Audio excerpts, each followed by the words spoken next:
মন থেকে চাই যে জামাত ক্ষমতায় আসুক, কারণ ইসলাম ইসলাম হচ্ছে আমাদের দেশটাকে সুন্দর করে তুলবে। আবারও আমি বাংলাদেশ চাই লোভ, হিংসা, ঘৃণা, অহংকার, দুর্নীতি মুক্ত সুন্দর একটা বাংলাদেশ চাই, যেই বাংলাদেশে পাথর মেরে হত্যা করা হবে না, গুণ এবং খুন করা হবে না।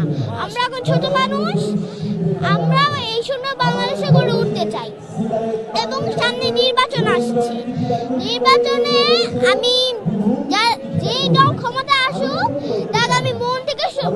তাকে আমি শুভকামনা জানাচ্ছি, কিন্তু আমি মন থেকে চাই যে জামাত ক্ষমতায় আসুক, কারণ ইসলাম হচ্ছে আমাদের দেশটাকে সুন্দর করে তুলবে। আবারও এই জন্য আমি মন থেকে চাই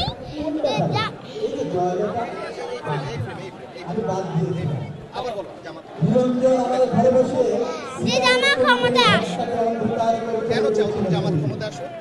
কারণ জামাত ক্ষমতায় আসলে লোভ, হিংসা, ঘৃণা এগুলো সব মুছে যাবে এবং দেশটা সুন্দর করে গড়তে পারবে। তবু যে দলটা হচ্ছে পাবে তাদেরকে মন থেকে শুভকামনা। আমাদের দাদু কিন্তু চিনি, ও আমার হোয়াইট কালার দাদু হয়। হোয়াইট কালার দাদু এখন আইসিইউতে, কারণ তার ওপেন হার্ট সার্জারি হয়েছে কালকে। এই জন্য 3 মাস রেস্টে নিলে আবার হোয়াইট কালার দাদু আবার নতুন করে ঠিক হয়ে যাবে, কারণ দাদু সিক ছিল। আমি দাদুর জন্য দোয়া করেছি। কি করে দোয়া করেছো? আমি দোয়া করেছি যে